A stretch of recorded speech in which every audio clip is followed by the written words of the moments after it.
Olá, seja muito bem-vindo ao nosso canal Paraíso Perdido.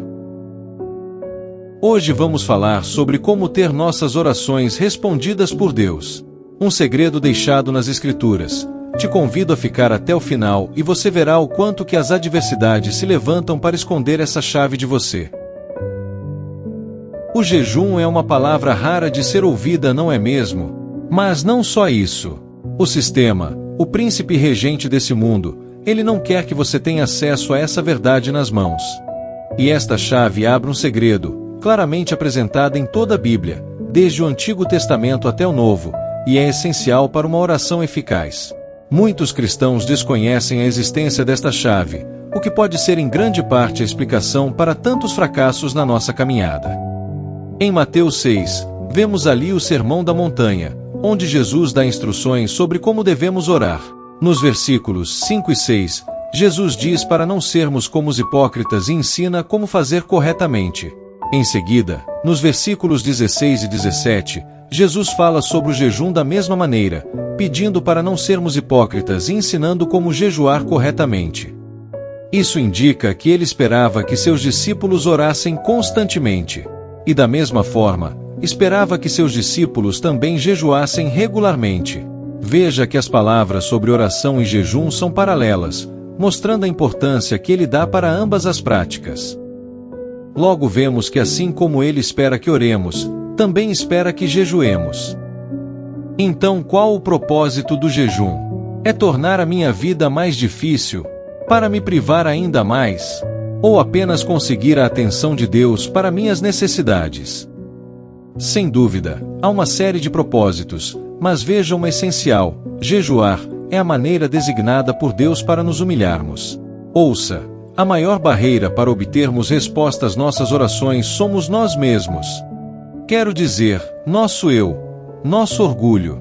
Nas Escrituras vemos o orgulho citado em vários contextos, mas veja como seu princípio é maligno, e como ele nos afasta de todas as bênçãos que Deus deseja para nós.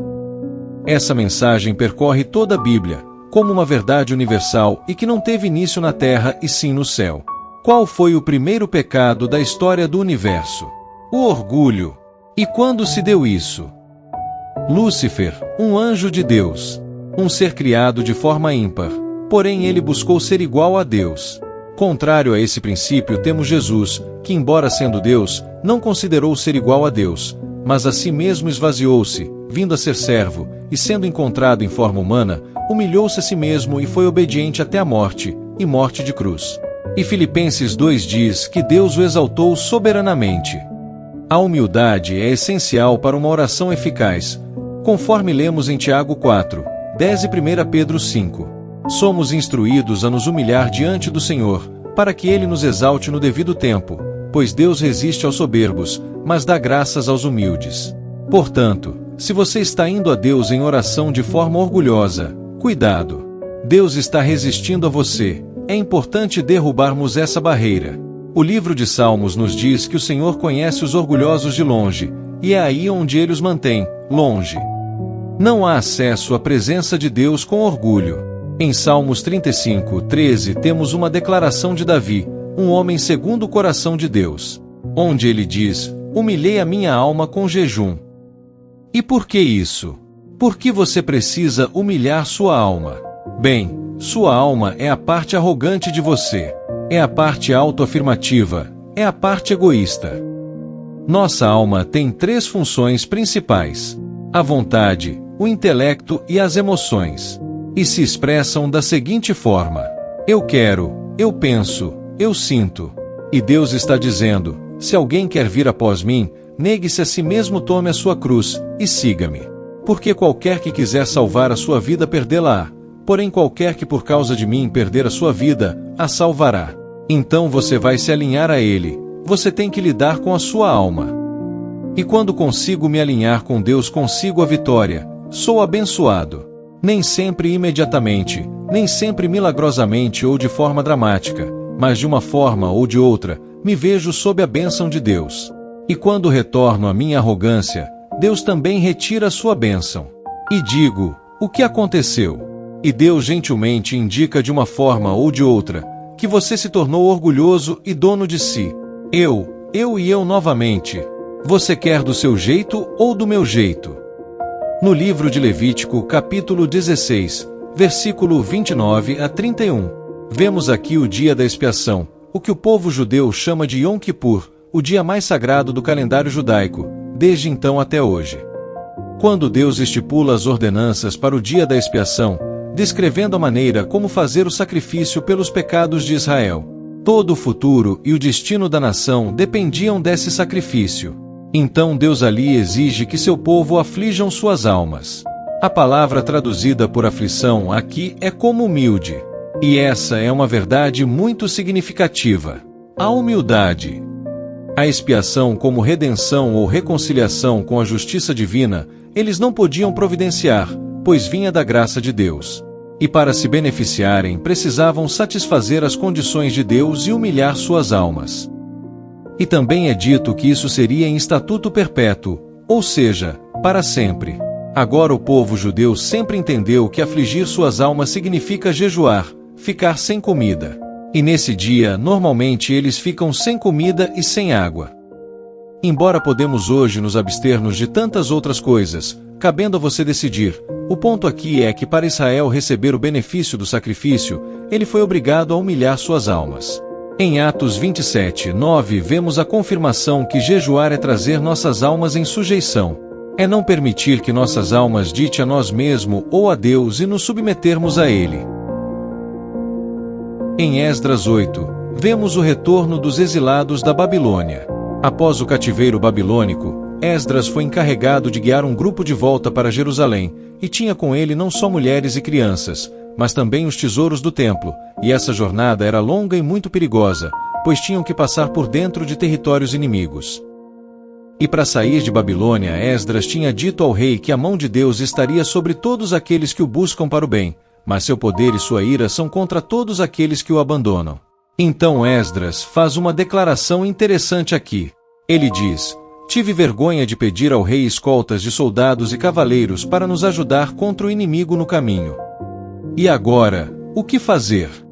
E no versículo 21 ele diz: então proclamei um jejum ali junto ao rio Ava, para nos humilharmos perante o nosso Deus, a fim de lhe pedirmos o caminho certo para nós e para nossos filhos e para todos os nossos bens.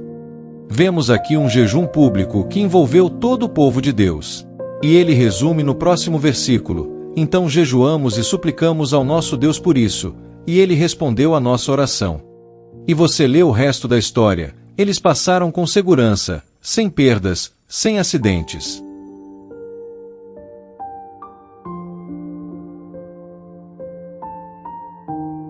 Havia um rei perverso em Israel chamado Acabe. E ele se casou com Jezabel, levando Israel à idolatria e a todo tipo de maldade. Em 1 Reis 21, vemos Elias pronunciando o julgamento de Deus sobre ele, dizendo que todo homem e toda mulher em sua família seriam destruídos. E no versículo 25, diz que ninguém houve como Acabe que se revendeu para fazer o que era mal aos olhos do Senhor, porque Jezabel, sua mulher, o instigou. Então ele era o rei mais perverso, e Deus havia pronunciado julgamento sobre ele por meio do profeta Elias. Mas o inesperado aconteceu.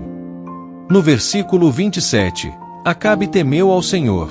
Ouvindo essas palavras, rasgou as suas vestes, vestiu-se de saco, jejuou e andou de luto. E veio a palavra do Senhor a Elias, dizendo: porque ele se humilhou diante de mim, não traria calamidade em seus dias. Um homem apontado como o rei mais perverso de Israel até aquele momento, o julgamento de Deus veio sobre ele e sua família. Mas quando ele se humilhou com o jejum, Deus disse que não traria o julgamento. Se o jejum pôde fazer isso por Acabe, o que poderia fazer por você e por mim? Você vê agora o poder que tem esse segredo? O potencial que nós vemos aqui de como tocar no coração de Deus. Vemos uma história semelhante a essa contada sobre Jonas em Nínive, uma cidade muito perversa, violenta e má. E Deus mandou Jonas proclamar contra aquela cidade. E ele, entrando na cidade, dizia que em 40 dias a cidade seria destruída. Então, chegando a notícia ao rei de Nínive, e ele se levantou de seu trono, tirou seu manto, cobriu-se com um pano de saco, e ele fez com que toda a cidade jejuasse, até os animais jejuavam. E diz que Deus, vendo suas obras, que eles se converteram dos seus pecados, Deus cede, e o desastre que traria sobre eles não fez. Uma cidade gentia notória por sua maldade. Ouviu a mensagem de um profeta uma vez. Arrependeu-se com jejum e luto. E Deus poupou a cidade inteira. Então, se o jejum faria isso por Nínive, o que mais seria possível o potencial do jejum para mudar o curso da história? Da nossa história. Veja como não é de se admirar que o adversário de Deus tente manter em segredo esta chave. Longe das mãos e dos ouvidos do povo de Deus. Ele sabe o poder que há no jejum. Todos nós temos nossos próprios planos, e grande perigo é que na maior parte não foram iniciados por Deus. E Deus ele está comprometido em concluir apenas o que começou. Paulo em Filipenses 1, afirma que Deus completará a boa obra que começou em nós. Jesus diz que é o Alfa e o Ômega, e que o que ele inicia termina. Contudo, o que não começa não tem compromisso de concluir. É fundamental descobrir o plano de Deus e como podemos ouvi-lo. Em 2 Crônicas Deus diz: se o meu povo que se chama pelo meu nome se humilhar, orar, buscar a minha face e se afastar de seus maus caminhos, então ouvirei do céu, perdoarei seus pecados e sararei sua terra. Veja aqui citados 7 etapas, 4 passos do homem e 3 passos de Deus. Quais são os 4 passos que devemos dar? O primeiro é se humilhar, mas o orgulho pode ser uma barreira para nossas orações. O próximo passo é orar. Em terceiro, Deus nos orienta a buscar sua face, ter comunhão com Ele, e para entrar na presença de Deus, veja que Ele fala primeiramente em se humilhar.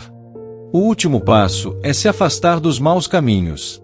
Não devemos dizer que não temos pecados para nos arrepender. Isso só nos mostra o quanto distantes estamos da sua presença, da luz que tudo ilumina. Na luz de sua presença, tudo parece diferente, pois só conseguimos enxergar nossa condição estando nós diante da luz. Agora Deus promete 3 coisas. Se obedecermos a esses 4 passos, Ele nos ouvirá, perdoará nossos pecados e curará nossa terra. Em resumo, o jejum é uma forma de reconhecermos perante Deus a nossa condição pecaminosa. É reconhecermos a sua autoridade e de coração humilde nos achegarmos à sua presença. Não só para estarmos agora aptos a receber qualquer coisa que estejamos precisando, até porque isso Ele já sabe. Mas o jejum nos torna alinhados à sua pessoa. A presença e o acesso a Deus, perdido em Adão por causa do pecado, a morte de Cristo na cruz já nos redimiu. Mas estar na sua presença é algo que envolve diálogo, comunhão, conhecer mais de Deus. Adão no Éden tinha a amizade do próprio Deus que o visitava constantemente. Veja, pai, irmão, familiares próximos, tudo isso a vida nos dá. Quem bênção é termos nossos pais e irmãos como nossos amigos íntimos, não é mesmo? Mas sabemos que nem sempre é assim. Um amigo, um verdadeiro amigo, aquele que sabe tudo sobre você é diferente, não é? E a amizade só vem pela comunhão. Salmos diz que Deus conhece as estrelas e chama todas pelos seus nomes. Trazendo para nossa experiência, conhecer pode ser apenas de vista. Eu conheço muitas pessoas e convivo com muitas outras, mas chamar pelo nome denota intimidade, convívio e comunhão. Que a nossa comunhão com Deus possa ser de Ele nos chamar pelo nome, e o jejum é um excelente começo.